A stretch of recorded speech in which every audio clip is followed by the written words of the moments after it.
fiquei 6 anos na fila para fazer cirurgia. Hoje, eu agradeço ter ficado 6 anos, que eu acho que muita coisa na minha cabeça mudou. Mas em São Paulo existem meninas que estão há 20 anos na fila. O segredo da vida é, primeiro, a gente se aceitar, a gente ser feliz do jeito que a gente é. Exatamente. E é assim que eu me sinto. Eu me sinto feliz do jeito que eu sou, mas não que fosse infeliz antes da cirurgia, não é isso. Sábado e domingo, todos os dias. Eu acordo, levanto, eu arrumo meu cabelo, eu passo um creme no rosto, eu tomo banho, faço isso. Toda a vida eu olhei pra mim e falo pra mim mesmo: eu sou a mulher mais bonita da minha vida.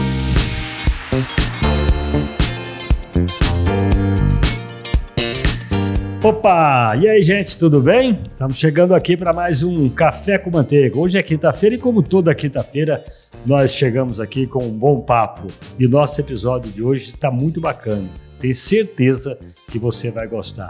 Hoje eu estou recebendo aqui a Jéssica Rayane Ivo.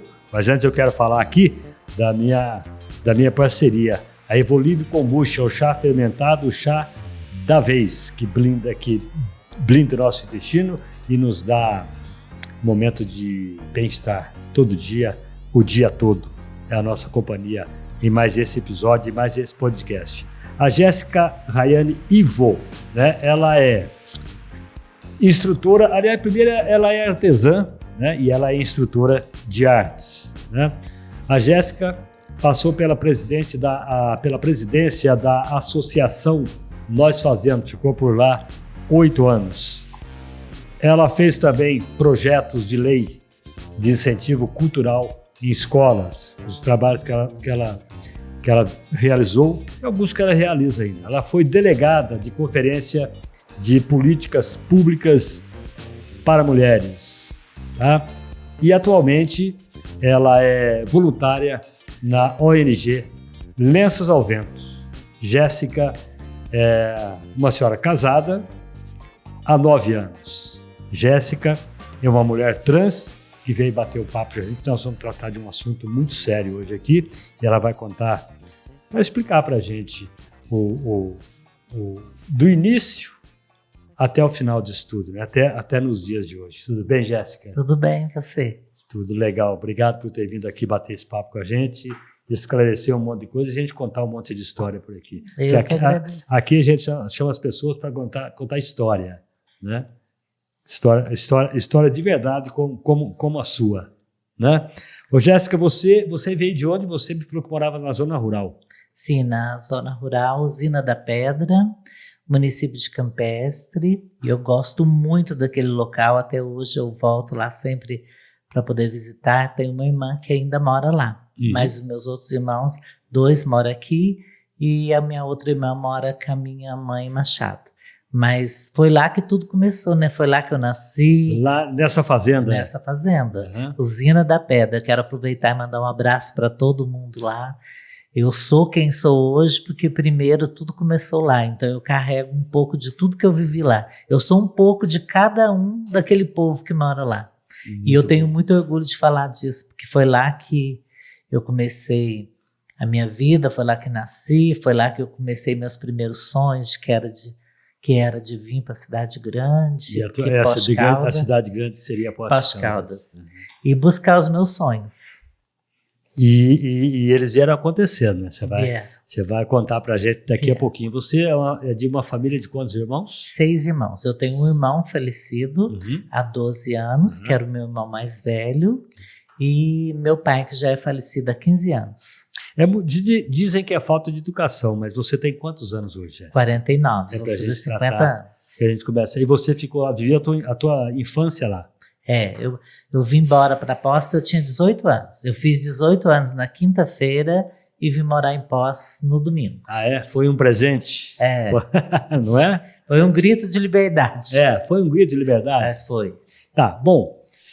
Eu estou dizendo aqui, gente, que a Jéssica é uma mulher trans, né? E a gente pergunta isso para ela com muita tranquilidade, porque ela é bem aberta para falar de um assunto que muita gente acha tabu e não é tabu, né, Jéssica? Hoje nós vivemos num mundo que cada um vive como quer, como pode e como gosta, não é? E o segredo da vida é primeiro a gente se aceitar, a gente ser feliz do jeito que a gente é. Exatamente. E é assim que eu me sinto feliz do jeito que eu sou, mas não que fosse infeliz antes da cirurgia, não é isso. É que a cirurgia era uma coisa que eu buscava desde criança, né? Eu imaginava, desde criança, eu menina. E quando olhava para o meu corpo e via que eu tinha a alma feminina, mas o corpo masculino, isso me fez buscar novos conhecimentos. Isso lá na zona Usina rural, da Pedra. lá na Pedra, né? Usina da Pedra. Usina da Pedra. Me diga uma coisa, como é que... com quantos anos você tinha quando você começou a sentir que você não estava num corpo... Eu posso usar esse termo? Você estava num corpo que não era seu, é isso? Sim. 8 anos, eu imaginava. A cabeça e o coração não estavam naquele corpo? Não, aí eu comecei... 8 anos. 8 anos. Que aí eu comecei a conversar mais, fui para a escola, né? E naquela época não tinha essas coisas de pré, jardim, então a gente ia para a escola na idade de 8 anos. E eu via as meninas falando dos meninos bonitos da escola, né? 8 anos. Que elas queriam namorar. Eu também me imaginava namorando eles. Mas quando eu imaginava que eu podia namorar um menino, ao mesmo tempo eu imaginava, mas o menino nunca vai querer me namorar porque eu sou menino. Mas uma menina ou um menino nessa idade já pensa assim? Namoro, então, mas né?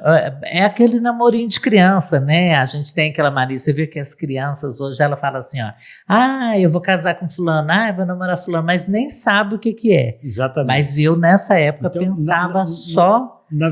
Mas tinha alguma atração sexual? Não. Não, só pensava assim, aquele menino é lindo, quando eu crescer eu vou namorar ele. Tá. Mas, é a coisa bem de criança. É, bem de criança. Mas eu, ao mesmo instante, com 8 anos, eu já pensava, como que aquele menino vai me namorar se eu sou menino também? E antes dessa idade, lógico que você passou pela idade de brincar com uma boneca ou com um carrinho. Como é que foi isso? Você chegou a brincar com uma boneca, você brincou de carrinho? Como é que foi isso? Como é que você recebeu esse presente? Porque até então a tua família não... Nós somos em 3 irmãos mais velhos, né? Então a gente era muito próximo um do outro. Próximo, assim, de idade, e a gente brincava o tempo todo junto. Então, naquela época, muitos anos atrás, vamos por 40 anos atrás, não tinha muito essa coisa de boneca, tinha o futebol. Mas as meninas brincavam de boneca, mas a gente gostava de brincar de vaquinha. A gente pegava as cabaças e colocava as perninhas e falava que a gente tinha um gado, fazia cercado. Brincava de nadar. Aí você brincava como um menino. Brincava como um menino, mas brincava eu, meu irmão e minha irmã. Então a gente sempre teve uma brincadeira assim, nem menino e nem menina. A gente só não jogava bola, porque lá em casa ninguém gosta de jogar bola. Tem uma passagem engraçada na minha família, que eu tenho um sobrinho, hoje ele tem 50 anos, deve ter a tua idade mais ou menos por aí. E lá em casa nós temos muitos sobrinhos, sabe? E as meninas brincando de boneca, ele estava ali brincando também, meu irmão mais velho, tio dele, chegou e falou, escuta, você está brincando de boneca? Ele falou, mas acontece que eu sou o pai da boneca. Ele falou, eu sou o pai da boneca. Então ele eu achei, até hoje a gente brinca com essa história. Mas eu já tive numa reunião uma vez de mulheres e a gente falou muito sobre isso, sobre... nem sempre porque o menino brinca de boneca, ele quer ser menina. Ele tem na cabeça dele o instinto familiar, ele entende que o pai e a mãe têm um filho, ele pode ser o pai da boneca e a menina ser a boneca. Só que nós vivemos numa sociedade que cobra muito isso, né? O menino azul, menina rosa, menino carrinho, menina boneca. Eu acho assim que principalmente a família, né? Isso aconteceu na minha casa. Principalmente a família, ela devia olhar para os filhos quando entender que eles em algum momento elas perceberem que eles podem ser uma pessoa menino que queira ser menino ou menina que queira ser menino, olhar com um olhar de amor, de família, amor de acolhimento, porque muitos de nós nos perdemos no meio do caminho, foi justamente por causa disso. Porque por não aceitar o menino querer ser menino ou a menina querer ser menino, expulsou, mas não expulsou dizendo sai fora de casa. Não deu amor, não deu um carinho. E nós, as pessoas trans, nós somos muito carinhosos, muito amorosos com os outros, com a família. E nesse determinado momento é a hora que os filhos muitas vezes se perdem. Como é que você se sentia ali, né, no meio, dentro da sua família, ali com seus irmãos, com seus pais? Porque muitas vezes não sei se você falou em carinho, né? É que às vezes a pessoa numa situação dessa, no caso você na época numa situação dessa, já não fica meio retraída? Já não ficava meio retraída? Então é por isso que o sonho de vir embora para a cidade de Poços era cada vez mais forte, né? Porque assim, enquanto eu vivia com a minha família até hoje me chama pelo nome que me chamavam de apelido, não o nome de registro. O meu nome de registro é Edson José Ivo. Tá, que esse não existe mais. Não existe mais. Mas o Ivo era do meu pai e o meu pai chamava José Ivo. E a minha lidar com isso dentro da minha família foi muito tranquilo, porque nós fomos crescendo e com o tempo houve sim as dificuldades, porque assim, muitas das vezes eu queria que eles aceitassem que eu vestisse de mulher, queria ter um nome de mulher. Isso antes, lógico, da operação, isso lá ainda. Né? Lá ainda. Só que nem eu mesma tinha coragem de vestir de mulher, porque eu era adolescente ainda, né, muito jovem, mas eu já queria que alguém falasse para mim. Mas se nem eu sabia quem eu era de verdade, como que eu podia cobrar da minha 14, 15, 14, 15 anos. Aí já começou a aparecer os primeiros amores, né, os meninos que eu me apaixonei, que não correspondiam por conta de saber que ele sabia que você era o menino, né? Porque foi assim que eu fui criada com ele desde pequena. Mas sabia que você já era uma pessoa trans. Só não havia feito a cirurgia ainda, mas já sabiam. Só que eu vou te falar a verdade, eu acho que tudo que a gente vive é aquilo que nos constitui, né? Isso tudo fez parte da minha infância, só me fez ser quem eu sou hoje. Hoje eu sou uma pessoa muito feliz e quando eu volto lá na roça e vejo as pessoas que eu estudei junto, as famílias, lá na cidade lá na roça eu tenho muito compadre. Então, o meu nome de registro, antes de fazer a retificação, era Edson José Ivo, mas o meu apelido era Nengo. Nengo. E eu não tenho dificuldade nenhuma de falar disso. É só falar Nenga. Eu acho que nome não tem nada a ver. Não, nome não tem nada a ver. E quando eu chego lá na roça, eles falam assim para mim: oi, compadre Nengo, entra para dentro, vamos comer um frango caipira. Isso hoje. Vamos comer um bolinho, vou fazer um bolinho para nós. Isso para mim é muito tranquilo, porque para mim, o que até hoje sobreviveu foi o respeito, o carinho, isso é muito importante. Hoje eles me veem vestida de mulher, eu vejo nos olhos deles que não tem preconceito nenhum, isso é muito importante para mim. Você chegou a sofrer preconceito? Assim, muitas vezes. Mas o que eu fiz com o preconceito? É isso que é muito importante as pessoas saberem, né? Eu sofri preconceito. Eu vivi um relacionamento abusivo, primeiro que eu morei, porque ele bebia. Com quantos anos você? Eu fui morar com ele com 18 anos. Eu vim de Poços, da usina da Pedra, para morar com ele. Ele bebia, ele era abusivo. Ele era uma pessoa daqui? Não, era lá da roça também, mas ele veio primeiro e arrumou serviço aqui. Tá. E o que eu fiz com todo o preconceito que eu enfrentei durante a minha caminhada? Eu deixei com quem fez. Porque eu acho que as pessoas têm que aprender a lidar com esse sentimento. Quando uma pessoa faz alguma coisa de ruim para você, a própria palavra está dizendo foi ela que fez. É ela que tem que carregar isso. Eu não fiz nada demais. Hoje, com 49 anos, vou ser bem sincera para você. Se eu tivesse que pedir desculpas para alguém, eu pediria para mim mesma. Por não ter feito tanta coisa que eu queria ter feito, não assim, coisas absurdas, por não ter falado tanta coisa que eu queria, que eu podia ter falado. Por isso, não. Né? E aí o que eu fiz? Eu Para minha vida eu decidi, quem fez vai ficar com o que fez e eu vou seguir meu caminho. Eu acho que é por isso que hoje, 49 anos, eu sou uma pessoa extremamente feliz, realizada, tudo que eu quero fazer, graças a Deus, sempre deu certo. E outra coisa, lá com 18 anos, ou antes de 18 anos, eu acreditei na minha verdade, aquilo que eu buscava. É por isso que hoje eu sou uma pessoa feliz. Eu não desisti dos meus sonhos. Você lutou para sufocaram, acontecer, fazer acontecer as coisas. Né? Eles me sufocaram, calaram a minha voz, mas ninguém conseguiu mudar a verdade que eu acreditava. Você teve, por exemplo, algum problema no colégio? Nós estamos falando aí da adolescência, inclusive aqui na cidade.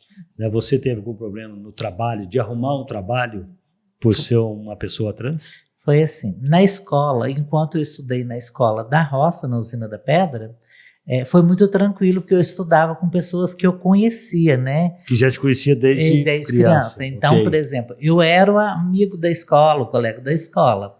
Quando eu fui estudar em Serrania, já mudou, porque em Serrania eu não era mais... As pessoas não te conheciam. Porque não era mais o colega de escola.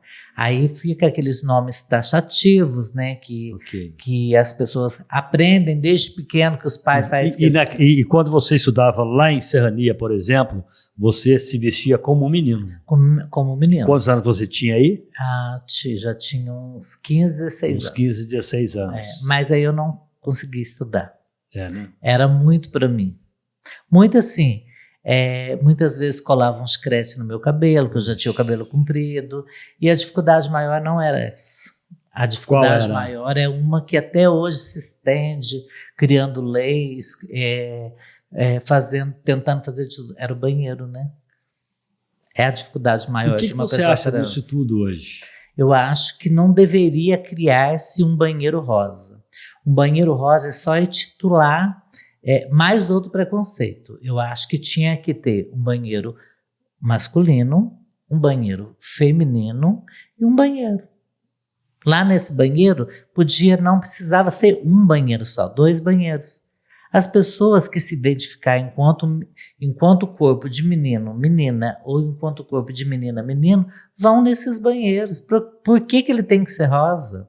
Rosa é só criar mais um motivo para o preconceito. Né? E você acha que tudo que acontece hoje é por motivo de algumas construções que eles querem fazer hoje para essas pessoas? Títulos que dão? Títulos. Eu acho isso muito ruim. Eu acho que é igual às siglas do nome, né? Cada tempo que se passa aumenta, né? LGBTQI, APNA+. Eu já falei em alguns locais que eu já fui. Quando me perguntam, eu acho uma sigla desnecessária. Eu acho que a gente não pode ser titulado por uma sigla. Você não se identifica com nenhuma delas? Não, eu acho assim. O T do LGBT identifica trans e travestis. Mas eu sou contra, eu acho que não devia ter. Por quê? Uma pessoa gorda, ela é identificada por G de gordo?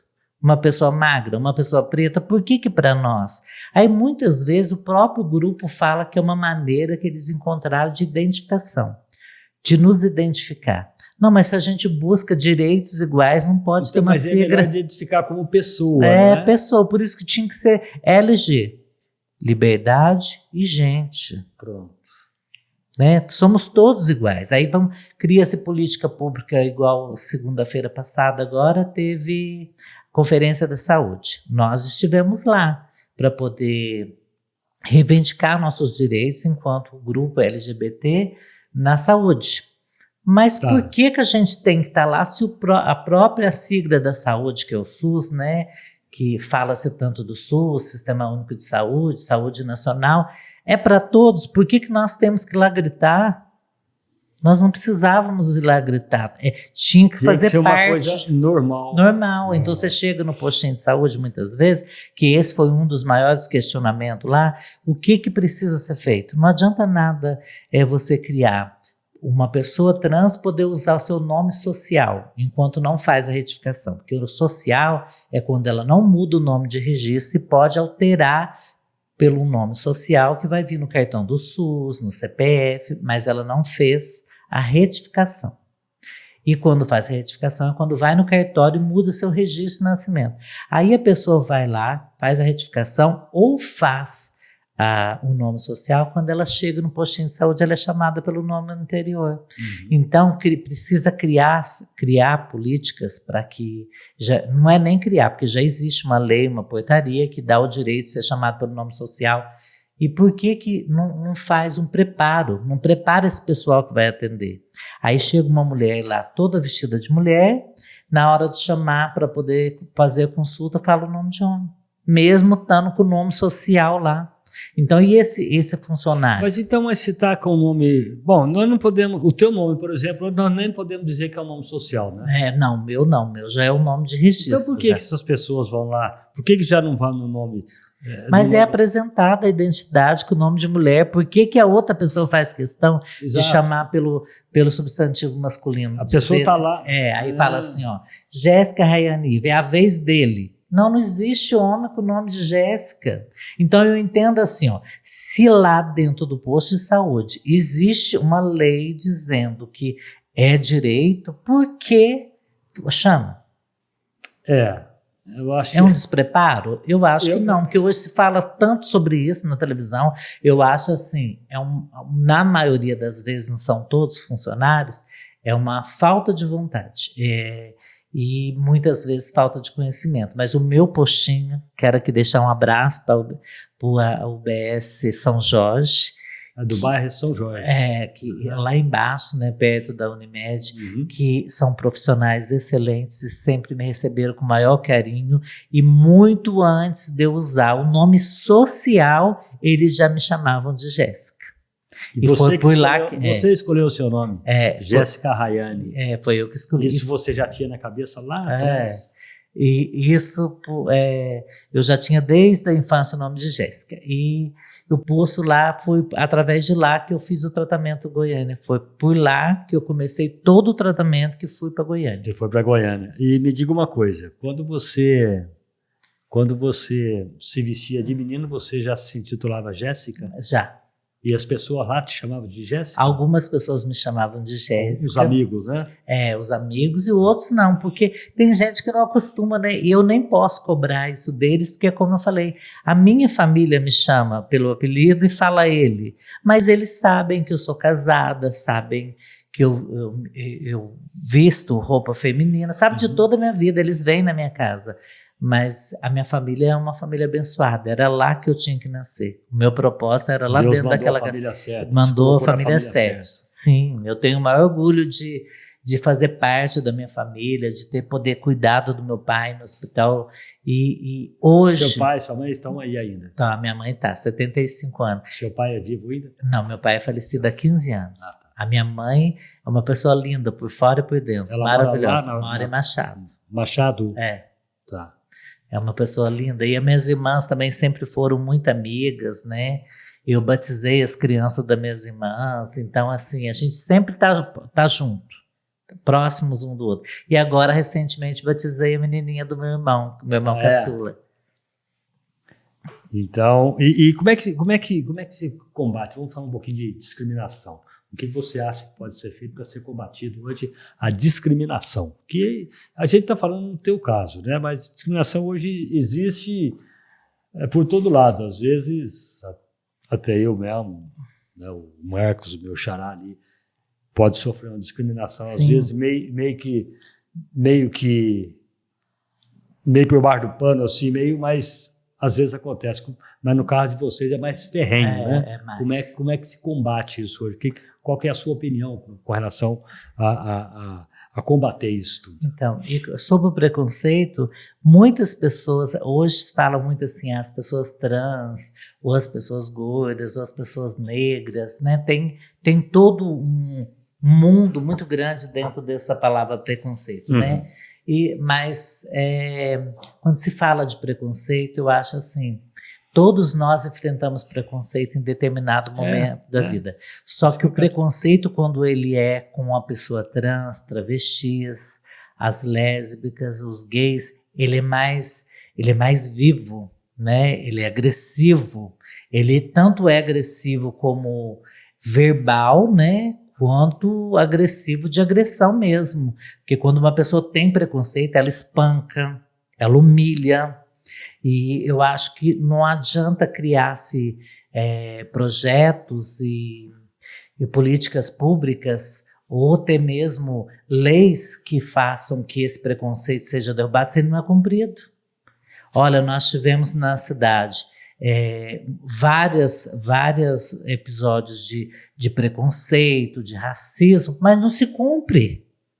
Não se cumpre. Você não viu ontem, passando na televisão, que a moça foi apresentada, aquele juiz bateu na esposa, espancou, fez abuso sexual, ainda vai ser julgado se ele vai ser afastado do caso. Então, por que para ele, por conta de ter um estudo, né, ele não pode ser punido, mas se fosse um pobre que tivesse batido, nem tivesse feito qualquer coisa, estava preso já. Então, a lei é para todos. Lei é uma lei só, né? Não existe. Vamos dizer, ela só tem um número, né? O delito, ele existe para você que é uma artesã, existe para mim que sou um comunicador, né? Existe para ele que é um músico, para ele que é um médico, um juiz, é uma lei só. Então, e o preconceito é assim, tem que se cumprir essas leis. Eu acho que, para mim, o preconceito, assim, eu vou ser bem sincera para você, Marcos, quando eu saio na rua, hoje não mais, porque eu também nem faço questão, mas quando eu já passei na rua algumas vezes, que foi intitulada por esses títulos que eles colocam nas pessoas trans, eu nunca fiz questão de olhar para trás. Porque quando você olha para trás, você se identifica com aquilo que aquela pessoa está falando. Então eu não quero isso para mim. E queria que as pessoas trans também pensassem dessa forma. Só que nós não podemos toda a vida seguir em frente e nos calarmos, porque se a gente calar sempre, a gente vai fortalecer o agressor, a gente vai fortalecer quem está fazendo tudo isso. Só que quando vai atrás para poder se criar um caminho para acabar com o preconceito, cria-se mais preconceito ainda. Exatamente. Sabe por quê? Como é que você acha que a sociedade hoje ela pode ser pode se tornar mais inclusiva, mais respeitosa? Falando mais sobre esse assunto, começando nas escolas. Aliás, começando na família. Na casa, porque a escola, muitas vezes, os pais confundem. A escola tem o dever de ensinar o aluno a ler e escrever. E o pai tem o dever de dar educação para os seus filhos. É porque muitas vezes o pai acha que o filho vai para a escola para receber educação, e na verdade não é para receber informação, receber uma estrutura curricular. A educação vem de lá, da casa dele. Na verdade. Eu acho que tem que falar mais sobre esse assunto, e os pais muitas vezes se perdem quando acham que na escola alguém vai ensinar um menino ou uma menina a ser gay por conta de um livro, por conta de um vídeo que passa na escola. Não existe isso. Não existe se mostrar para uma criança 2 homens se beijando, ela também vai querer crescer e vai beijar outro homem. Porque mas isso daí é uma coisa desnecessária, né? Na verdade. Não tem, você não precisa mostrar uma mulher e um homem se beijando, mas também não precisa mostrar um homem e homem se beijando, nem mulher. Eu acho que é uma coisa normal, não tem? Porque você vê, as crianças vê 2 gatos se beijando, eles crescem, quer ser gato? Aí os pais vê 2 homens se beijando na televisão, acham que não, isso vem com a gente, nasce assim. Ninguém da noite pro dia fala assim, hoje eu tô casada, comecei a gostar de um homem. Não, já tá lá. É porque ele já era, já era trans lá. Já estava lá dentro, não existe isso não.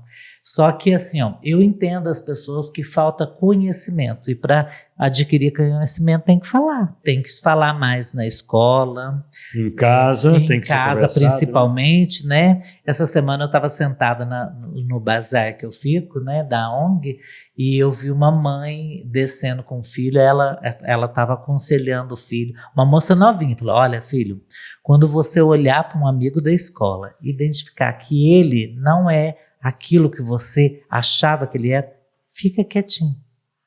Cada um tem sua maneira de ser, porque às vezes você está julgando ele, mas ele também está te julgando, porque ele não queria que você fosse do jeito que você era. Você percebeu ou percebe até hoje que as pessoas te julgam ou não? Até porque hoje é tudo mais tranquilo. Hoje é mais tranquilo porque você hoje se porta, né? com a tua vestimenta, o teu dia a dia, você é uma mulher hoje.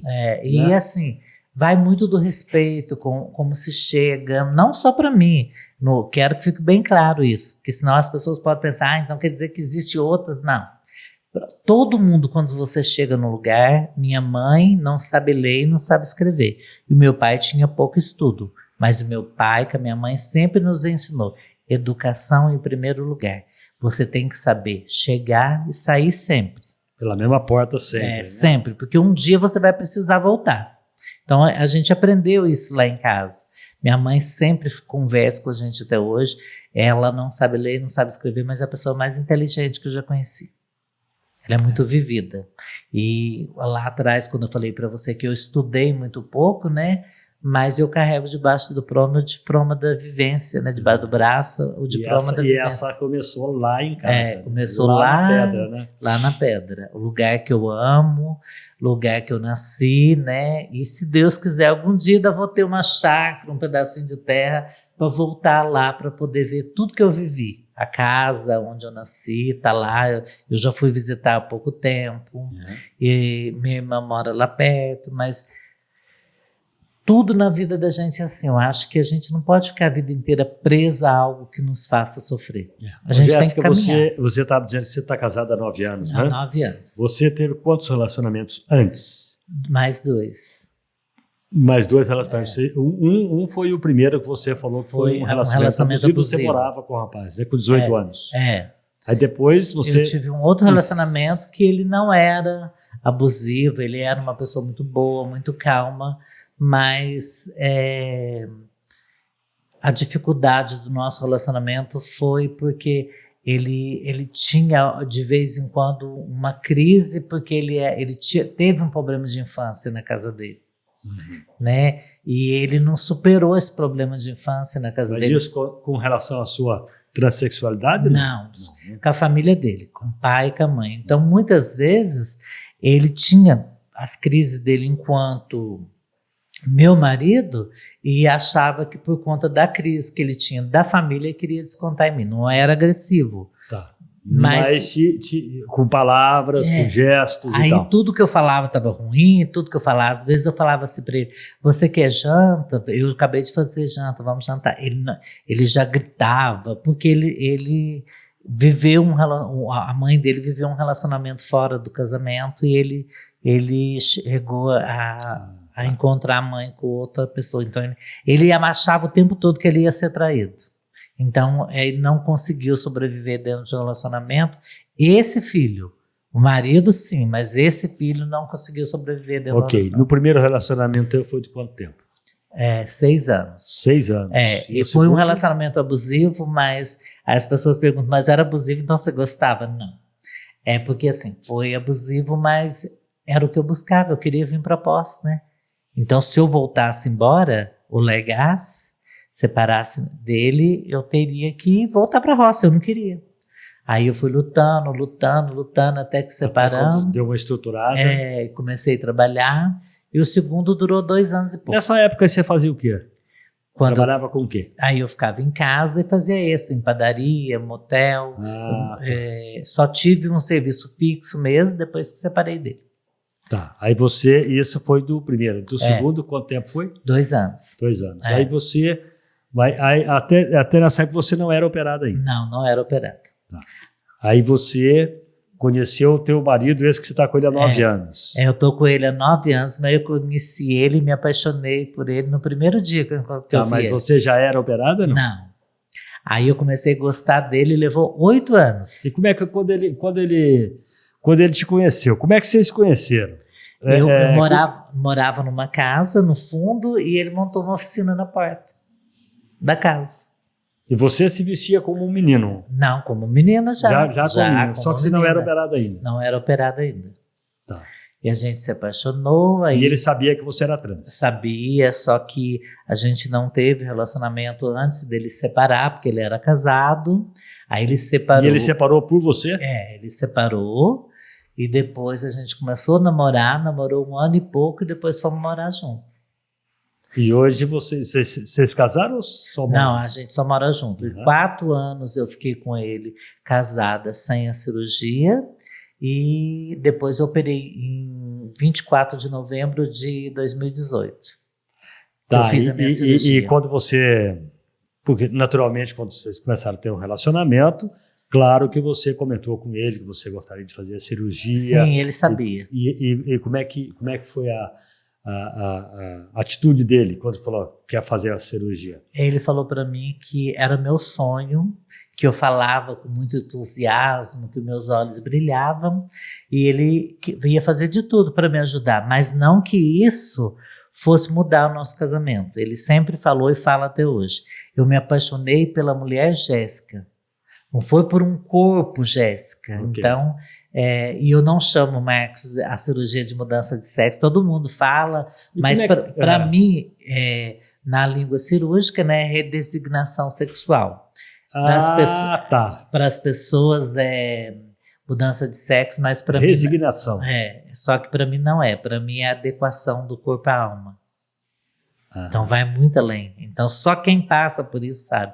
É você se olhar no espelho, ver uma mulher feminina com curvas e com cabelo, tudo feminino e ter um órgão masculino. Então quando você faz essa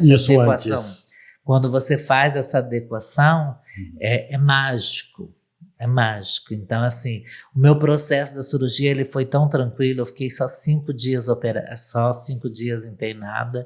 Eu saí do hospital e já fui caminhando para. Mas vamos voltar lá no início da cirurgia. Como é que aí te deu vontade de fazer? Vontade não, né? Vontade é a coisa que é passageira, né? Vontade acaba. É o sonho, né? O teu sonho. Então veio a realização. E como é que foi isso? Você fez uma inscrição, você foi atrás do médico? Conta isso pra gente, como é que é isso? Porque quando a gente se fala em preparação, preparação para uma cirurgia, não é simplesmente chegar no hospital e falar, botar aquele roupão, né? Tomar ali um medicamento, deitar e fazer a cirurgia, né? Existe uma preparação lá atrás, principalmente pelo peso da cirurgia, né, que é uma mudança de vida, uma mudança radical de corpo, de vida, né, de alma. Né? Como é que é essa preparação? Essa preparação é assim, o SUS exige que tenha 2 anos de tratamento, né, e só pode fazer acima de 21 anos. Mas você fez com 18? Não, eu fiz há 4 anos. 4 anos. 5 anos atrás, vai fazer em novembro, faz 5 anos.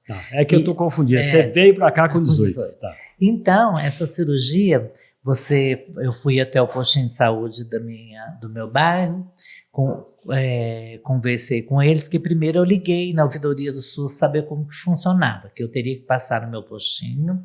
E primeiro eles me encaminharam por um urologista que ia olhar o órgão masculino, ver se não tinha nenhuma doença, nenhum distúrbio, para depois encaminhar para a cirurgia de mudança, que era o tratamento. Ok. Então aí o que eu fiz?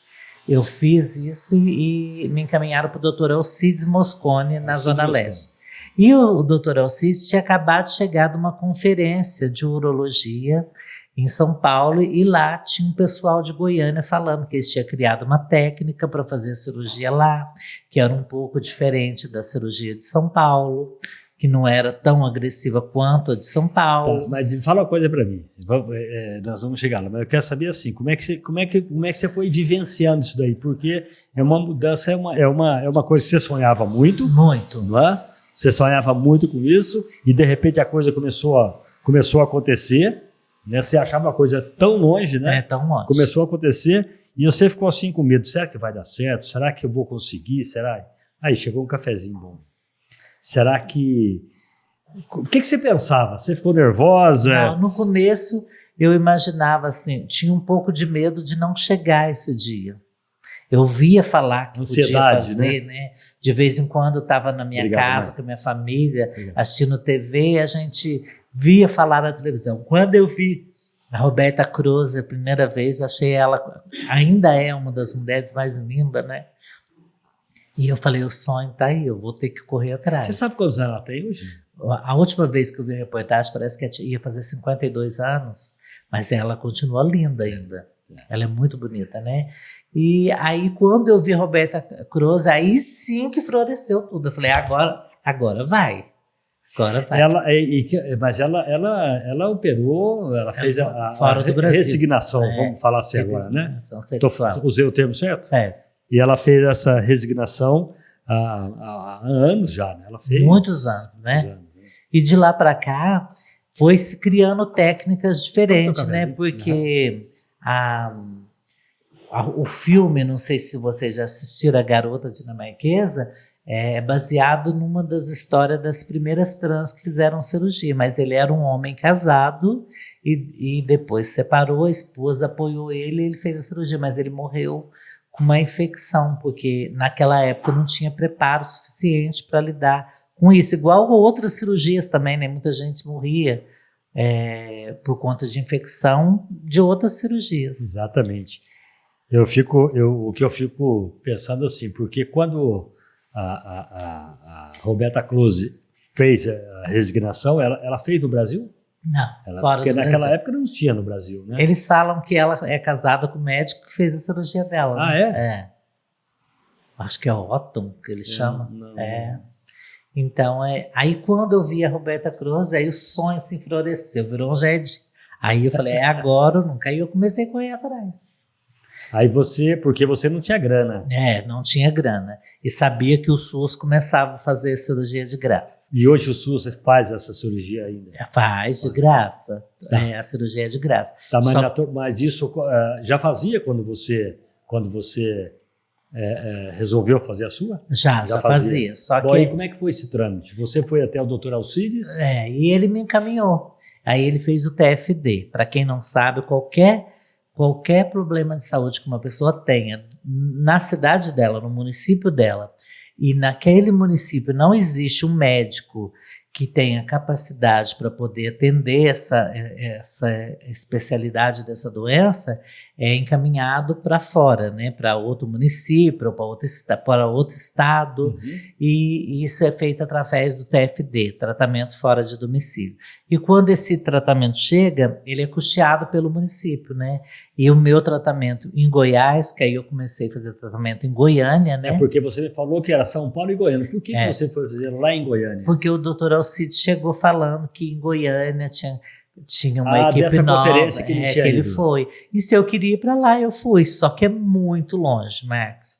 Eu pegava o ônibus aqui 4 horas da tarde, o Gontijo, chegava em Brasília 8 horas da manhã, no mesmo ônibus, e de lá tomava banho, tomava café, pegava o ônibus 10 horas, e para Goiânia, chegava em Goiânia 2 horas da tarde. Tudo por uma resignação. E quando eu cheguei lá, aí a casa de apoio busca a gente para poder ficar na casa de apoio. Aí no outro dia tem consulta, por exemplo. O que é essa casa de apoio?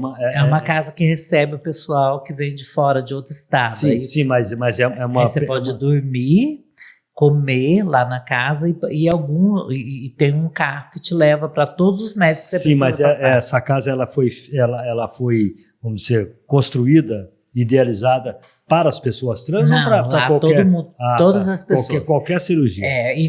Goiânia tem muita casa de apoio, cada uma recebe de um município, de um estado. E eu fui para essa, que era Santa Elizabeth, e recebi o povo do Mato Grosso. Aí eu fui para lá. Aí você chegou lá para a tua cirurgia. Aí cheguei lá no primeiro dia, já começamos a fazer o tratamento. Aí eu passei primeiro por uma psicóloga, e depois fonoaudióloga, depois psiquiatra, depois endócrino, e já começou a tratar com a ginecologista, doutora Mariluza Terra. Então começa todo um tratamento. Todo um tratamento. Quantos dias você ficou? A primeira vez que eu fui, eu fiquei 3 dias. Sim. Depois eu já ia assim, com agendas todas. Não, mas você, quando você passou por uma psicóloga, passou por endócrino, foi passando por essas etapas, você 3 dias que fiquei lá. Em 3 dias você porque fez assim, isso. quando você chega, já é escrita, essa equipe já é preparada para atender só as pessoas trans. É um ambulatório de ginecologia, onde atende as pessoas trans. Então, esse ambulatório já fica assim, ó, você já vai no psicólogo numa sala, no psiquiatra no outro, é tudo no mesmo dia. Vai tudo...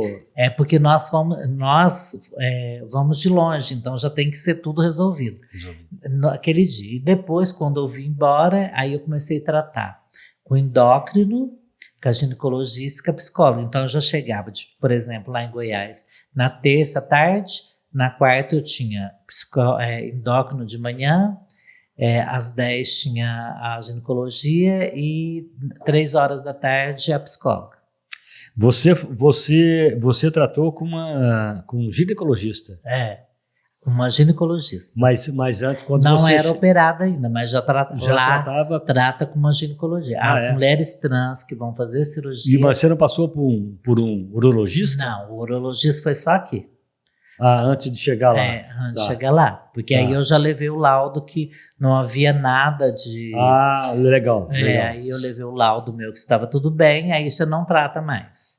Aí eu comecei a tratar com ela. E aí, o que a ginecologista fazia com a mulher trans?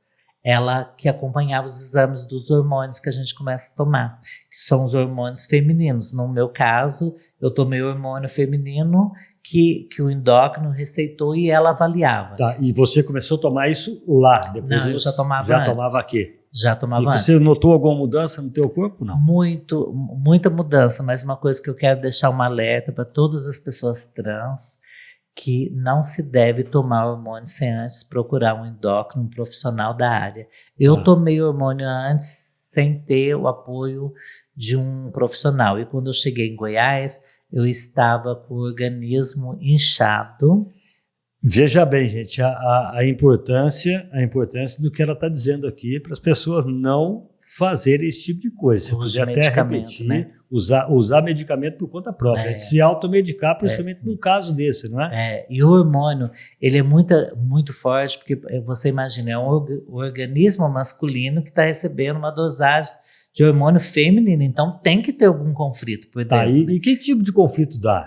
No meu caso, eu estava com os fígados inchados, eu tinha muita dor nas pernas, de vez em quando o coração acelerava, era por uso de hormônios que não eram de orientação médica. Eu mesmo ia na farmácia e comprava. Quando eu cheguei lá, a função da ginecologista de lá era fazer isso, um acompanhamento com hormônio. Aí ela pede todos os exames, cada uma de nós, que eu conheci muitas meninas lá, tomavam tipo de hormônio, nenhuma tomava o mesmo. O tipo de hormônio e a dose, né? A dose.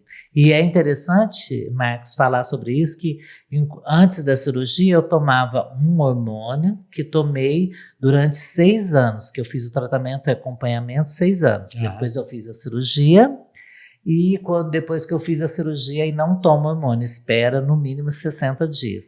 Aí o que é interessante falar é que após a cirurgia você só começa a sofrer de menopausa, porque o corpo não produz mais hormônio. Então eu tive as chamadas crise de calor, crise de nervosismo, Mas tudo.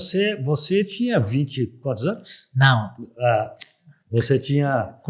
Eu fiz cirurgia, eu tenho 49 anos, eu fiz cirurgia assim, tinha 45. 45, você entrou na menopausa. Aí eu entrei. Lembrando que os homens têm andropausa, né? E muitos deles ainda não sabem que muito dos distúrbios que eles têm, os homens, os héteros, eles é causado pela andropausa. Então, no meu caso, eu tive a menopausa porque eu não tomava mais hormônios, né? Eu fiquei sem tomar hormônios durante 60 dias. Então, o teu organismo já funcionava como já era um organismo feminino.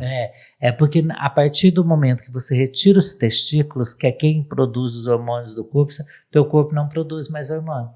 Então, eu tenho que fazer o uso de hormônio contínuo. Aí, no caso, foi o feminino.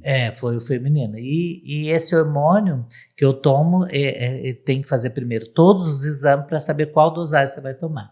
Aí, passaram 60 dias, eu comecei a tomar um outro hormônio que era natural e depois voltei para o mesmo. Só que lá atrás, antes da cirurgia, eu tomava um. E agora, depois da cirurgia, quase 3 meses depois, eu tinha que tomar 4 comprimidos por dia. Só que aí veio diminuindo e agora eu tô com um só. Porque tem todo o acompanhamento. Eu faço acompanhamento até hoje. Mas você vai ter que continuar tomando isso pro resto da vida? Pro resto da vida, porque o corpo não produz mais hormônio. Mas por causa da sua idade? Qualquer outra pessoa que fizesse cirurgia. Se você tivesse feito isso com 18, com 20 anos... vai ter que tomar também, porque o corpo não produz mais. E agora se estuda para as mulheres trans um hormônio que é derme, né? De colocar na pele, escolhe um local da pele, todo dia coloca naquele local para não ficar sendo um comprimido que você tem que tomar ele todo dia para não agredir o fígado, porque todos os hormônios agridem o fígado. Todos. Isso vai ser, claro, benéfico, né?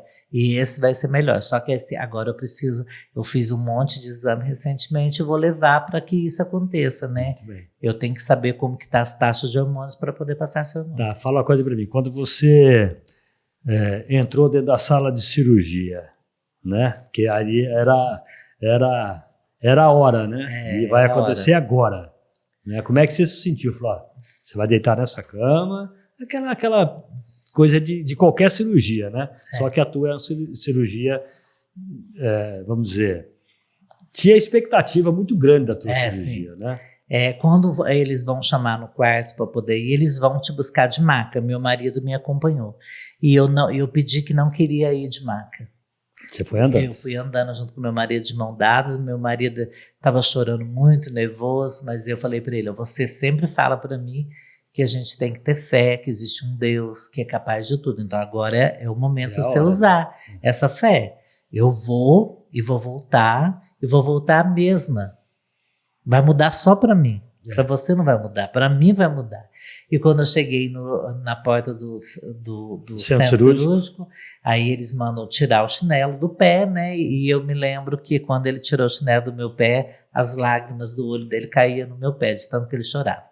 Eu pedi para ele ficar com Deus e entrei. Eu sempre fui uma pessoa muito religiosa. Eu tenho uma fé muito grande. E quando antes de ir lá fazer a cirurgia, eu estive em Aparecida do Norte, junto com a minha mãe, coloquei a mão na santa, rezei uma Ave Maria, prometi a Santa Maria depois da cirurgia, mas também falei com ela. Se tivesse que ser, ela ia me levar até lá para ser.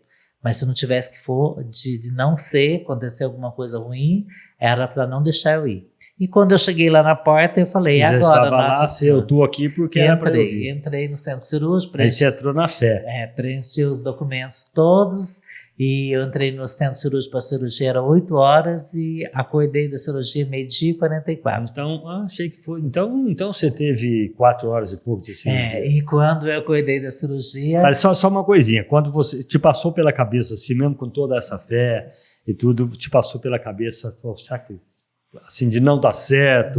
Não, mas eu fui, antes de ir para a cirurgia, eu fui questionado por alguns religiosos de outra religião que quando eu chegasse lá em cima, o que eu ia falar para Deus? Eu acho interessante falar sobre isso. E aí, como é que você recebeu isso? Como é que você ouviu isso? Então, eu enquanto mulher, Jéssica, acho assim que Deus, ele é o dono de tudo. Não cai uma folha de uma árvore se ele não quiser. Se ele não quisesse, ele não me levasse até lá. Ele não ia me levar.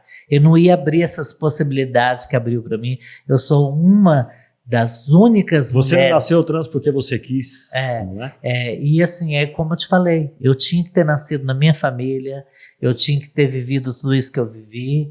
E hoje, quando as pessoas me perguntam, você está feliz porque você realizou tua cirurgia e virou mulher? Não, eu nasci mulher. Eu fiz a adequação do corpo, é diferente, né? A readequação do corpo. Mas aí quando a cirurgia, eu entrei lá dentro, eu fui muito confiante. Quando eu acordei 12h44, a doutora Tuane, que faz a cirurgia plástica, perguntou para mim assim, Jéssica, esqueci de perguntar qual é o CEP da tua rua. E eu falei para ela, 37.701.44. Ela falou assim, nossa, tem que ficar uns 40 minutos de observação, mas você lembra até do CEP? Eu falei, tudo que você me perguntar. Ela estava fazendo um teste com você. Né? Tudo que você me perguntar, a cirurgia foi muito boa, eu não tive tanto sangramento, não tive alteração de Você pressão. tomou uma anestesia geral? Sim. Geral? E logo mais já fui pro quarto.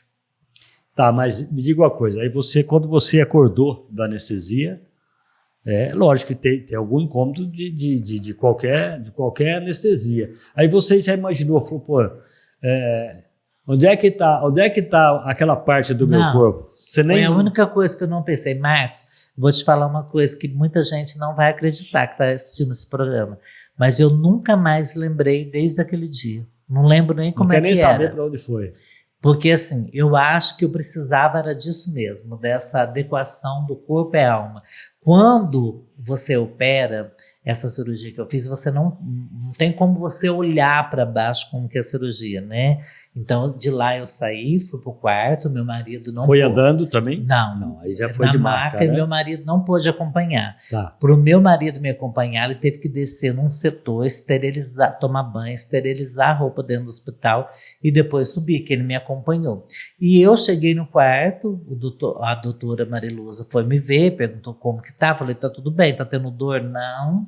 Tava de sono, não teve tudo, dor? não tive dor nenhuma. Nem amanhã você não teve? Não, aí quando foi, só acordei, dormi, não vi nem meu marido chegar, só acordei no outro dia. Então eu acho que eu precisava disso. Então foi como se fosse assim, ó, eu tirei um peso tão grande da minha... Uma coisa que te incomodava a vida inteira, né? É que eu consegui dormir tanto daquele jeito, porque se você conhecesse meu marido, pergunta pra você, a Jéssica dorme bastante? Não. Eu sou uma pessoa assim, que às vezes eu fico lá na cozinha, faço sobremesa, faço isso, faço aquilo, vou dormir meia-noite, 1 hora. Se for preciso levantar 3 horas, eu levanto do mesmo jeito. Não sou uma pessoa que dependo da cama. Quantos dias você ficou assim de repouso? No hospital, 5 dias. E depois Fiquei 53 dias lá, porque você ficou. Eu tinha que ir no hospital. Você ficou na casa de repouso? Não, eu fiquei no hotel, ficou no hotel. que foi custeado pelo município. Tá. Próximo do hospital. E nesse local onde eu fiquei, toda quinta-feira eu voltava no hospital. Só que o mais bonito é que eu fiquei toda vez que eu ia fazer olhar a cirurgia e fazer curativo, ficava no setor da maternidade, porque o projeto entende que você nasceu de novo. Aí você fica num projeto onde está as mulheres. E aí, mulheres, naturalmente, você tinha ali outras mulheres na mesma condição sua, né? Sim. Passando por aqui. E vocês trocaram ideia? Sim. Como é que... Eu fui, durante todo o tempo do projeto, eu fui acompanhar, sempre era atendida com uma outra menina de Santa Juliana. Ela chama Gabriela Marques. Aproveitar para mandar um beijo para ela. Você tem contato com essas pessoas até hoje? Gabriela Marques, ela é uma mulher trans e mãe de 3 crianças. E ela é mais nova que você? Mais nova. Qual era a média de idade ali? É tudo mais nova. Eu acho que das que operou naquela época, eu era mais velha. Assim, tinha assim de 20 e poucos anos? Tinha. Só que também existiam mulheres que já haviam operado antes de quase 70 anos. Então, assim, é muito bonito olhar para essas pessoas e ver que elas não desistiram, né? Enquanto tanta gente uma pessoa de sofrendo. 70 anos passando a vida carregando. Hoje a gente tem os jovens aí, qualquer coisinha, estão precisando de ajuda. Na verdade, eu acho que a ajuda que eles buscam é porque eles não aceitam o que tem para eles. Tipo assim, eu quero um celular de 10 mil. Não tem dinheiro para se dar. Amanhã eles querem se matar, querem tomar remédio. E aí você vê mulheres trans com 70 anos buscando a sua felicidade. Então, é muito mágico. E quando as pessoas falam para mim da mulher, você se espelhou em alguma mulher? Você admira alguma mulher? Quem que para você... A mulher mais admirável que eu acho sou eu mesma. Você. Né? Porque eu cheguei e estou aqui porque eu acredito nessa mulher. Você vê que eu não te fiz essa pergunta, né? Você, mesmo quando você falou da Roberta Close, Roberta Close é uma pessoa, você é outra. E eu sempre falo para as mulheres, quando eu estou junto com elas, gente, às vezes eu vejo as mulheres falando, eu tô gorda, eu tô magra, eu tô pobre, não sei. Gente, olha para você todo dia de manhã, faz igual eu, Marcos, eu acordo de manhã, pergunto pro meu marido, eu acordo de manhã todo dia por volta de 4h30, 5 horas, todos os dias, sábado e domingo, todos os dias. Eu acordo, eu levanto, eu arrumo o meu cabelo, eu passo um creme no rosto, eu tomo banho, faço isso. Toda a vida eu olhei para mim e falo para mim mesmo, eu sou a mulher mais bonita da minha vida. Então é lógico que a mulher que eu mais admiro sou eu. E você faz isso desde sempre, né? Desde criança. Eu me olhava no espelho, por isso que eu falo para você que minha transição da cirurgia ela foi muito tranquila por conta disso. Eu já me sentia mulher. Deixa eu te perguntar uma coisa, eu faço até algumas perguntas, não sei se eu tô sendo assim, muito invasivo, mas evasivo, né? Mas eu tenho que te fazer. Nos primeiros dias pós-cirúrgico, você, quando teve que fazer as suas necessidades, ir ao banheiro, como é que foi isso? Foi a parte... Eu estou te fazendo essa pergunta porque tem pessoas que estão nos assistindo ou nos ouvindo que, de repente, está para fazer uma cirurgia, que pensa em fazer uma cirurgia, que tem esse sonho. E são dúvidas que as pessoas, eu acho que têm, não é? Marcos, tem pessoas que já fizeram essa cirurgia e ficaram quase 30 dias. Sem querer ser invasivo. Não, sabe? quase 30 dias sem ir no banheiro. E aí? E aí tiveram que colocar, já estava com o dreno da bolsinha do xixi, né, a sonda, e tiveram que fazer um penrose, tipo a retirada das fezes. Mas Pra mim foi as pessoas não foram por medo, ou não? Eu acho que é medo delas, é mais psicológico. Né? Você fazer xixi, por exemplo. O intestino, ele é muito psicológico, né? Você vê que se você não tá bem, você nem no banheiro não vai.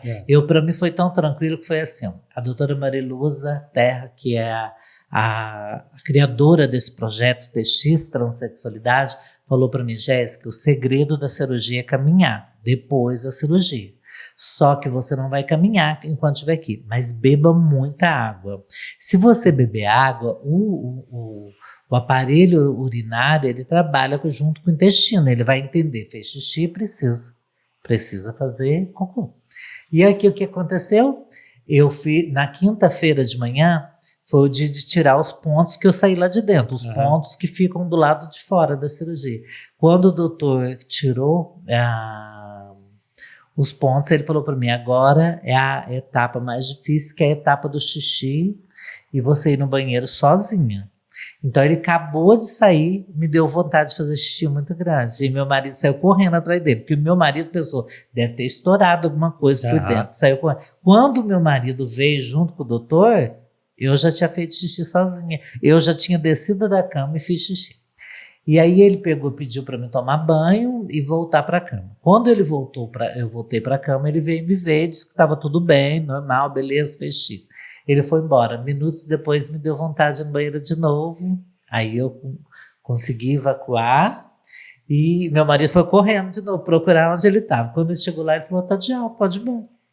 A dificuldade então por isso que eu falo assim, eu esperei tanto essa cirurgia, eu estava tão preparado que eu não sofri nem para ir no banheiro. E nenhum momento eu vou te falar assim, foi difícil. A coisa mais difícil da cirurgia em si foi as crises de menopausa só, porque ela era assim, frequente, todo momento. E passou também. Passou, ela vinha, dava aquele calor, depois passava 5 minutos, ela vinha de novo, então eu não conseguia nem dormir direito. E o segredo da cirurgia é caminhar. E o que eu fiz? No hotel que eu fiquei tinha um pátio imenso, então eu caminhava de manhã, de tarde, de noite. Eu estipulei para mim dar 30 voltas todo dia. E com 8 dias de cirurgia, eu já andava lugares longe, sozinho. Então, não porque havia necessidade. Subir escada, descer. É tudo normal. Porque eu gostava de caminhar, porque ela falava sempre para mim, você tem que caminhar. Se você caminhar, teu intestino não vai parar de funcionar. Então, eu caminhava o tempo todo. E com 53 dias, o meu marido ficou comigo 10 dias, veio embora, que era a formatura da filha, depois ele foi passando Natal e Ano Novo, e voltou, e depois ia para ficar mais 10 dias. Nesses 10 dias que ele ia voltar, eu recebi alta, mas não contei para ele. E eu tinha uma amiga que é muito querida, que é mais do que uma irmã para mim, chama Josiane, quero aproveitar e mandar um beijo para ela. Ela Josiane, é trans também? Não. Josiane Cruz, que ela falava para mim, ela sempre me deu o maior apoio. Quando você operar, eu quero ser a primeira pessoa a te ver. Então eu saí do hospital, de manhã eu tomei café e tirei uma foto lá. E fui para Brasília, para casa dela, que na época ela estava morando lá, porque o marido dela é engenheiro do Banco do Brasil. Dormi lá com ela e quando foi no outro dia de manhã eu vim embora. Aí meu marido estava trabalhando, a irmã dela, a Josi, a Rosana, me buscou na rodoviária, eu fui para casa, fiz faxina na casa, de noite cheguei num carro de mensagem lá na oficina do meu marido. Ele quase morreu de tanto chorar, porque para ele eu estava lá em Goiânia, mas eu já estava aqui, já tinha voltado. Então foi tudo muito tranquilo para mim. Então hoje você tem um órgão genital com um funcionamento, com um formato... Tudo feminino. Tudo feminino, como qualquer mulher tem. Eu te faço essa pergunta justamente pela dúvida que eu tenho. Mas é o que a gente falou no começo do programa, pessoas né? Conhecimento, né? Ninguém é obrigado a saber tudo. E outra coisa, o que você está me perguntando são perguntas frequentes que eu recebo, só que eu não tenho dificuldade nenhuma de falar. Sim, mas as pessoas te perguntam isso no dia a dia? Perguntam. Isso parte de homens trans também? Não, pergunta mais de mulher. Mais de mulher. Qual que é a incidência maior, de homens trans ou de mulher? Mulher trans. Mulher trans. Tá. Até porque o caminho a resignação de mulher para homem é outra conversa, né? É outro papo. É outro papo. E o que você pensa assim com família? Filhos, por exemplo? Não. Você não tem? Meu marido tem 2 filhas, né? No momento, uma delas está com problema de saúde, a gente está passando momentos difíceis com ela, mas eu creio em Deus, que Deus fará o que for melhor por ela. Creio que ela vai ser curada. Ela tem 25 anos e a outra tem 19. A gente se dá muito bem, não moramos juntos, né? Eu moro com meu marido, elas moram com a mãe, mas eu tenho 4 filhinhas de pata, 4 cachorrinhas, que para mim é como se fosse filha. Mas o sonho de ser mãe nunca existiu.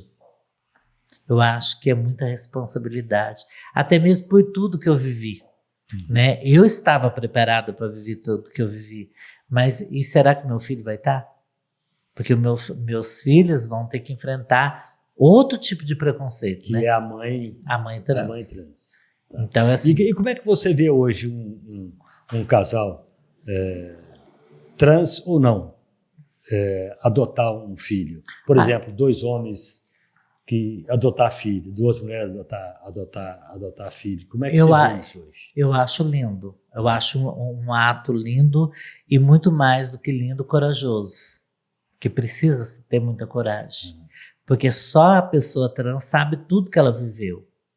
Então, eu acho que é um ato de coragem e um ato de amor muito grande ao próximo, saber que você adotou uma pessoa que muitas vezes foi rejeitada por alguém, né? Um ato muito lindo. Porque quando nasce é seu mesmo, é seu.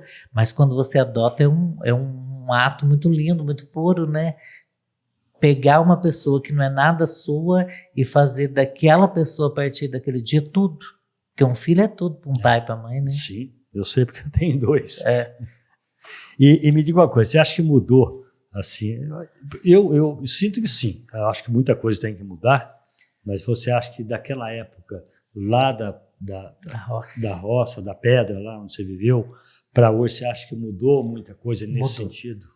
Mudou muita coisa, mas ainda precisa mudar muito. Mudou muita coisa, criou-se muita leis, muita portaria, muitas conferências. Você acha que essas leis, essas portarias, essas conferências resolvem alguma coisa? Resolve, mas aí não precisa ficar só no papel, né? Não pode ficar só no papel, tem que ser cumprida. É por isso que eu estou te perguntando. É por isso que a gente estava falando. Tem que ter ação, né? Tem que ter ação, mas eu queria que essas ações não fossem só para nós, enquanto mulheres trans, que fosse para todos.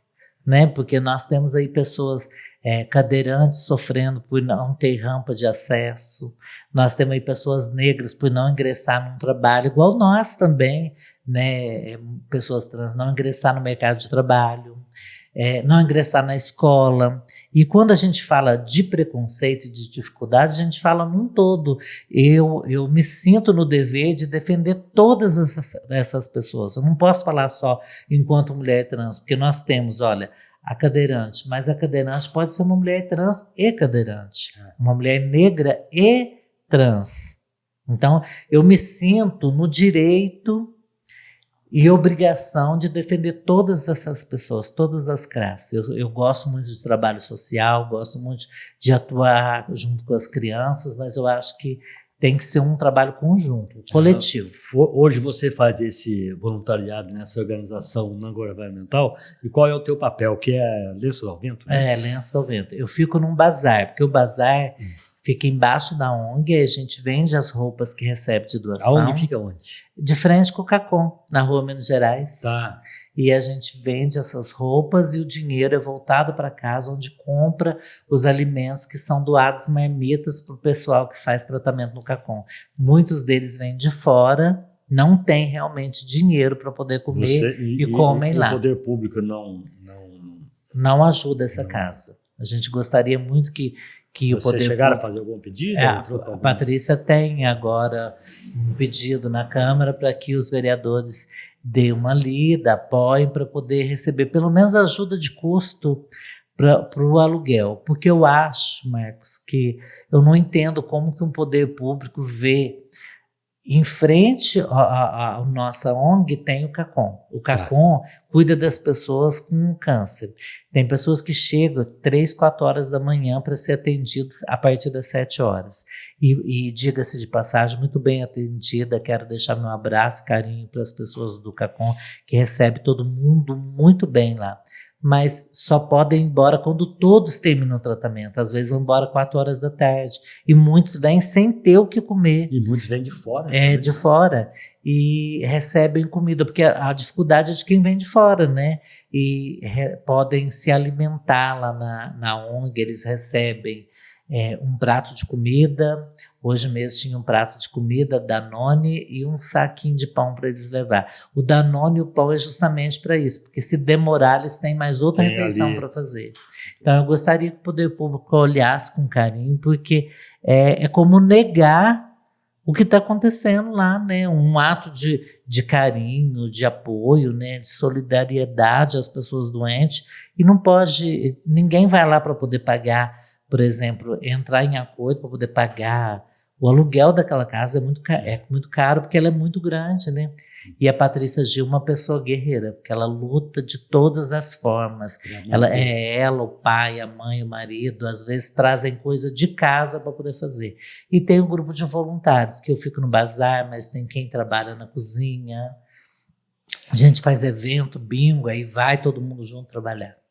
Me diga uma coisa, hoje existe, de alguns anos para cá, né, um movimento gay, né? São as passeatas. Como é que você vê isso daí? Você participa, você apoia? Como é que você vê isso tudo? Eu não participo e não sou a favor. Eu acho que o que está acontecendo agora, principalmente aqui na cidade, está tendo um coletivo. O coletivo eu acho interessante. É quando todas nós vamos até lá para poder patentear nossos direitos e lutar, né? Saber qual a demanda de cada um. Ir lá sentar e conversar. Sentar e conversar. Agora, eu acho que uma parada gay faz com que cada ano se crie mais preconceito ainda. Porque as pessoas não vão lá para poder reivindicar o direito delas. Elas falam, a parada gay é tipo um despertar na sociedade que nós estamos aqui e somos iguais. Sim, eu concordo, mas os atos que acontecem na parada eu não concordo. Tipo? Assim, muitas pessoas menor de idade, né?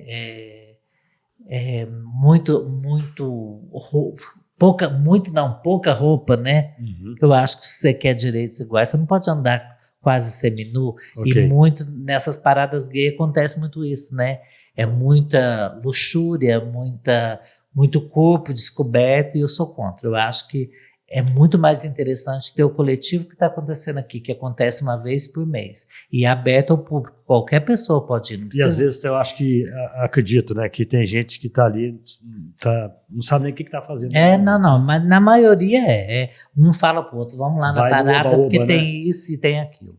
Então, nada contra quem faz, eles podem fazer. Só que eu estou dando a minha opinião. Eu acho que em vez de... Podia ter uma parada do coletivo. Cada um com uma placa escrevendo, se Poste-Caldas, uma cidade que tenha circular numa empresa imensa, não tem uma pessoa trans trabalhando. Né? A gente podia estar lá com uma placa, eu estou citando a Circular, mas assim, a Circular é uma das empresas que emprega muita gente na cidade, né? Não é um olhar de questionamento, eu estou dizendo assim, podíamos estar lá numa parada, como exemplo, né? Numa parada, somos mulheres trans, queremos um emprego na Circular. Trabalhar de cobradora ou de motorista, você sabe dirigir, né? O COA, Danone, a gente já sabe que agora, departamento, né? que agora a COA, a Danone estão com vários projetos legais, inclusive eu, ano passado, dei entrevista para o COA. Sabe como é que eu vejo isso? Assim, você, Jéssica, você vai trabalhar na Alcoa no departamento pessoal, por exemplo. Mas não é porque você é uma mulher trans que você vai ter que trabalhar, é porque você tem capacidade. Isso é importante dizer. Isso é importante. Você não quer um emprego porque você é trans, você quer um emprego porque você tem capacidade. E, Marcos, você pode prestar atenção. Quando uma pessoa é trans, ou gay, ou lésbica, né? Uma pessoa, e ela é cozinheiro, é o melhor cozinheiro. Quando corta cabelo, é o melhor cabeleireiro. Né? Tudo que quem não... corta o meu cabelo há 40 anos, você deve conhecer o Marquinho França. Eu conheço. Então, meu amigo desde moleque. Tudo que nós fazemos, nós somos muito profissional. Então, eu não entendo por que uma sociedade não é capaz de ver esse lado profissional. Então, quando chega para pedir empregado, tem uma vaga para preencher certo setor. Aí chega lá, vê que é trans, não quer. Por que não quer? Porque não se dá oportunidade. Aí fala assim, mas elas não gostam de trabalhar, mas elas querem trabalhar. Eu acho que gostam. Aí a maior parte, quem tem condições, né, vai criando sua forma de trabalhar, faz um curso, né? Eu já fiz de tudo nessa vida, já fui recepcionista, já fui babá, já fui de tudo, fui artesã. No momento agora eu só estou de voluntária, mas eu não deixo de fazer minhas ações. Já recolho roupa para poder levar para famílias que precisam. Então, eu não paro nunca, eu sou uma pessoa igual ao relógio, o tempo todo trabalhando. Muito bom. E o Lucas até deixou uma pergunta aqui, quais as mudanças que você gostaria de ver, né, no sistema de saúde brasileiro, né, em relação à oferta do tratamento de pessoas trans? O que eu gostaria de ver de mudança é a não demora, né? Demora demais. Gente, pra você imaginar que eu tô na fila, eu fiquei 6 anos na fila para fazer cirurgia. Hoje, eu agradeço ter ficado 6 anos, que eu acho que muita coisa na minha cabeça mudou. Mas em São Paulo existem meninas que estão há 20 anos na fila. Então, que essa fila não seja só para nós também, mulher trans, né? Porque a gente sabemos que, principalmente aqui no nosso município, né, na nossa cidade, tem gente há muitos anos na fila. Na conferência da saúde de segunda-feira foi falado sobre isso, que existem pessoas que entram na fila agora e estão operando, e tem gente que está há 2, 3 anos atrás não chegou lá. Então, para as pessoas trans, precisa, em primeiro lugar, o tratamento que seja mais rápido, né? E que esse tratamento não seja só para enquanto mulher trans, por exemplo. Então ela vai fazer uma cirurgia, ela precisa de psiquiatra, fonoaudiólogo, não sei o que tem, mas que quando essas pessoas trans chegarem no seu postinho de saúde, elas recebam já essa indicação do próprio médico, não para cirurgia. Que a coisa seja mais rápida. Não para cirurgia, mas que elas tenham um acompanhamento psicológico, que elas tenham um assistente social para poder acompanhar. Porque assim, uma coisa que eu não entendo, olha para você ver, cria-se políticas, isso é muito interessante essa pergunta do Lucas, ele vai gostar do que eu vou falar agora. Cria-se políticas, cria-se leis, mas não prepara para poder trabalhar, não prepara o povo para poder trabalhar. Olha, o cara está lá para fazer isso e ele não sabe atender porque não teve estrutura. Né? Por que a prefeitura não cria um projeto onde vai de posto em posto, falar sobre isso, mostrar essa lei, sentar, conversar? Eu entendo que tem pessoas que não querem isso, mas conhecimento faz parte da vida. E eu passei recentemente por um constrangimento, que não foi nenhum constrangimento tanto para mim quanto para o médico que me atendeu. Eu fiz todos os exames que foram pedidos e dentre eles o Dr. Rogério Andrade, que é ginecologista da nossa cidade, pediu para que eu fizesse o exame de próstata. E aí o que acontece? Quando você faz a cirurgia de mudança de sexo, não é retirada a resignação. Não é retirada porque a partir do momento que eu começo a tomar o hormônio feminino, ela diminui. E o problema da próstata é quando ela aumenta. Então, no meu caso, ela diminui. Só que tem que se observar enquanto mulher trans, igualzinho os homens trans. Eles fazem a mastectomia, retiram o seio, mas podem vir ter seio residual, que é o resíduo do seio que fica de baixo. E na hora de mudar no SUS, você digita lá, não entra. Porque aí o SUS reconhece que eu, Jéssica, Rayane e Ivo não preciso fazer. Então o doutor Rogério criou-se um código e passou e eu fiz o exame. Eu fiz o exame de sangue, PSA, né? E não deu nada, mas ele falou, você vai ter que fazer sempre igual qualquer outra pessoa faz, de 3 em 3 meses ou de 4 meses. Então, o que acontece? Nessa pergunta do Lucas, precisa-se andar mais rápido na fila, mas precisa também, em segundo lugar, que essas filas andem, mais preparo. Essas pessoas não estão sendo preparadas. Esse é o nosso século e agora não vai voltar atrás. Cada vez vai ter mais demanda, mais homens trans e aqui não acontece, mas fora daqui, em outros países, as pessoas trans estão começando a tratar com 10, 12 anos. Então, precisa sim de ter um preparo. Em primeiro lugar, essa demora acabar, né? Porque muitos anos eu acho que não tem essa necessidade.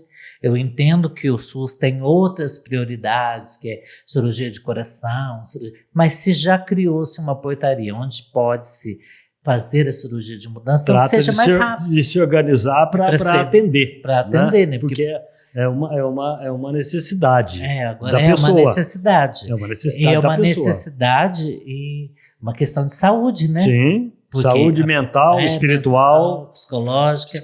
Então eu acho muito interessante. Aí o Dr. Rogério resolveu tudo e eu consegui fazer. Mas você já imaginou quantas mulheres trans ou não trans, mulheres travestis, que vão passar por esse constrangimento? Assim, o Dr. Rogério, eu percebi que na hora ele ficou mais constrangido, porque ele é um excelente médico, sempre me atendeu. Ele falou, Jéssica, eu não sei como fazer. Aí mudou o código, eu fui lá, fiz exame, já mostrei para ele ficou super feliz e falou, isso daí é um assunto que vocês têm que falar. Então, você está falando isso de gente estruturada para atender, né?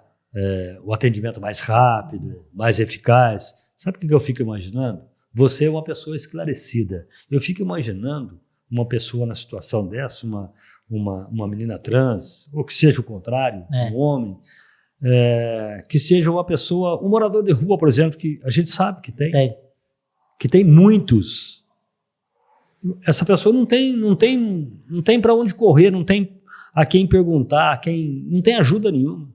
E o mais difícil é isso, né? Porque muitas pessoas saem de casa hoje para trabalhar e não é só no setor da saúde. Porque eu já fiz cirurgia na Santa Casa de pedra na vesícula e fiz cirurgia na Santa Lúcia de unha encravada. Todos os lugares eu fui muito bem atendida, não era operada ainda e fiquei no leito feminino. Então é muito importante falar sobre isso, mas porque eu sou uma pessoa instruída, como você falou. Aí quando se cria uma conferência ou cria reuniões, vamos ver o que o grupo LGBT quer, o que eles querem, qual que é a demanda dele. Ninguém vai, mas não vai justamente por causa disso. Está cansado de ir num lugar e receber não, está cansado de outro lugar, não pode, aqui não tem e pode, mas... Existe a má vontade. E eu vou falar uma coisa para você. Eu aprendi nesses anos todos que eu estou envolvida com tudo isso, que existem setor que precisa ser mudado. Existem pessoas que estão lá há 30, 40 anos, precisam ser retirados de lá. E colocado eles num outro lugar, sabe por que eles precisam ser colocados em outro lugar? Se eles não se adaptam ao novo público que atende, eles têm que sair. Eu não vou tirar você do seu cargo. Você é atendente, pode atender num outro lugar, mas aqui não é seu local. É uma coisa difícil, né? Existe uma coisa que chama estabilidade de emprego. E quando se tem isso, a coisa torna-se difícil. Bom, né? Existe uma coisa que chama transição política, né? Que muda o presidente, muda o deputado, muda o senador, muda o prefeito, muda o vereador. E aí, esse concursado, esse que tem estabilidade, ele fica. Estou aqui falando mal, não é isso, mas a verdade é essa. E essa minha reclamação sobre mudar várias pessoas do setor não é só minha enquanto mulher trans, não, é de todas as pessoas, porque eu estou cansada de sair na rua, estou cansada de ouvir, inclusive na conferência de segunda-feira, eu ouvi várias pessoas reclamando, e não eram pessoas trans, que o atendimento de tal lugar é ruim, é péssimo, que lá na UPA você chega, as pessoas que te atendem na portaria vê o teu nome social e te chama pelo nome de batismo, né, o nome de registro. Como que uma pessoa, pensa para você, como que uma pessoa sabe que existe uma lei, porque ela lá tem a lei, está lá pregada lá, será que ela nunca leu? Então, o que ela está fazendo lá? Se ela nunca pôde parar um minuto para ler, que aquela lei lá diz que toda... O que ela está fazendo lá? Tem que mudar o setor. Exatamente. Né? Então, precisa mudar, vários setores precisam mudar, porque quando uma pessoa fica muito tempo no local, ela tem tendência a uma coisa, achar que é ela que manda, e ela é empregada, ela não manda. A pessoa não é, a pessoa está. E ela, eu falo para você, se eu for contratada para trabalhar aqui na sua empresa, servindo um café, eu nunca vou servir só um café. Eu vou chegar aqui cedo, vou falar, vou preparar o café, que é a minha função. Mas vou limpar o chão, vou lavar um banheiro, vou perguntar se tem algum papel, se quer que eu vou na rua. Isso daí pessoa, isso é ser proativa, né? Agora tem gente que senta no lugar, chega cedo, senta, faz aquilo, mas volta amanhã, faz de novo igual. Mas assim, o setor da saúde, para mim, de Poços de Caldas, eu estou dizendo para mim, eu sei que tem muita gente em casa que vai discordar, mas para mim foi tudo muito tranquilo. Eu passei pelo tratamento, fiz a cirurgia, o município custeou, pagou tudo, pagou as despesas que eu tive lá, pagou as despesas do meu marido. Isso é muito importante para vocês que estão em casa, mas vocês têm que saber que tem que ter TFD. Tratamento fora do domicílio. Exatamente. Agora, porque muitos países, a gente fala do nosso sistema de saúde, claro que existe as falhas e tudo. Como em todo setor. Como em todo setor. Inclusive no privado, né? Porque outro dia eu tive que falar para uma moça que eu fui melhor atendido no SUS, porque eu precisei de uma coisa. Ele falou, meu amigo, você paga, você não está indo de graça. Eu falei, então eu vou. Porque eu achei que eu usando o SUS, eu estava tirando o lugar de alguém que precisava. Eu falei, não, você tem o mesmo direito que ele. Né? Embora eu tivesse uma empresa de saúde privada. Eu fui obrigado a falar para a moça dessa empresa que eu fui melhor atendido no SUS do que no lugar onde eu pago. Entendeu? E ela não gostou, o senhor está sendo gravado. Eu falei, então você aproveita e mostra isso para o seu diretor, que eu acabei de falar. Que ele é meu amigo, inclusive. Pode dizer que ele era meu vizinho, morava no meu mesmo condomínio. Eu não sei se então você diz para ele que foi eu que falei. Você não percebeu, não sei se você já percebeu, mas hoje quando você sai de casa para buscar qualquer coisa, quando você vai questionar que você foi mal atendido, que a pessoa não fez direito, né? A pessoa tem 10 desculpas para dar para ela achar que você está errado e ela está certa. Né? Ela não, então isso é falta de conhecimento. Por isso que eu falo, o prefeito da nossa cidade devia dar umas voltinhas nos lugares que o povo não está satisfeito. Não precisa mandar ninguém embora, muda de setor. Sim. Agora nós temos um novo público, é uma nova geração de pessoas. São pessoas diferentes e elas precisam de atendimento igual todos. Exatamente. Olha, Jéssica, então, tá falando assim, nosso sistema de saúde nacional brasileiro tem lá as falhas, tudo, mas ele ainda é considerado melhor, né? Melhor. Porque fora daqui, fora do Brasil, não tem nada disso, né? Não tem nada disso. Por sinal, quem usa é muito, muito caro, né? E não tem o mesmo atendimento. É verdade. Mas, enfim, para a gente encerrar, você gostaria de dizer mais alguma coisa? O que você diria para as pessoas que estão vivendo como você, já resignados, é esse o termo mesmo, né? Resignados. E as pessoas que estão partindo para a resignação, porque muitas pessoas devem estar pensando, né? Assim, algum medo, alguma dúvida, né? Algum pensamento, às vezes positivo e às vezes negativo. O que você diria para essas pessoas? Em primeiro lugar, eu gostaria de falar para essas pessoas não fazerem uso dos hormônios sem orientação médica, que é muito importante. Okay. Porque muitas dessas pessoas que buscam essa cirurgia, se ela começar a fazer um uso de hormônios sem orientação médica, talvez elas nem consigam fazer a cirurgia por conta de complicações na saúde, né? E para as pessoas que sonham essa cirurgia, não desistir, porque eu não desisti.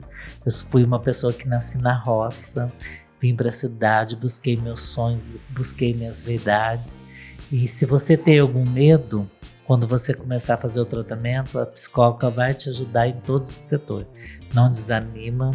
E muitas vezes a psicóloga vai também ajudar a clarear sua mente, que às vezes não é nem isso que você busca. É uma outra coisa que só você vai poder encontrar dentro de você. Mas eu estou muito feliz, faz 5 anos que eu sou uma mulher já resignada, né? E muito feliz com a minha cirurgia. Tá bom. Qual que é o nome do teu marido? Elias. Então você leva meu abraço a ele, um abraço para você, muito obrigado por ter vindo aqui, esclarecido, contado isso tudo pra gente, contado de repente coisas da sua vida, de particularidade sua, que muita gente, né, de repente não gosta de contar, e você contou pra gente. E eu fiquei muito feliz com a tua vinda aqui. Espero que o nosso podcast de hoje, gente, tenha sido de grande valia para você. Jéssica, muito obrigado. Eu Saúde que e paz para você, para sua família, para todos. seus amigos, para as pessoas com quem você convive no dia a dia, tá bom? Espero que um dia a gente possa bater mais um papo. Só chamar que eu venho. Então tá bom. Gente, nós estamos fechando aqui mais esse podcast. Eu achei que foi muito bacana. Espero que você tenha gostado. Se inscreve aí. Dá uns positivos para nós aí, fica com a gente aqui, que é muito importante você compartilhar também, tá bom? A gente volta aqui na próxima quinta-feira com mais um episódio, vamos ver qual é ainda, não sei, mas eu quero agradecer aqui ao Marcos Bacon, né, que nos apoiou ali tecnicamente, ao Lucas Azevedo, que já passou por aqui e está de olho em tudo que acontece, né, o grande chefe. Né? Quero agradecer a nossa parceria da Evolive Kombucha, o chá fermentado, o chá da vez, que blinda nosso intestino e nos dá momento de bem-estar todo dia, o dia todo. E você que ficou com a gente por aqui, fica em paz, vai na fé, né? E até a próxima. Até lá.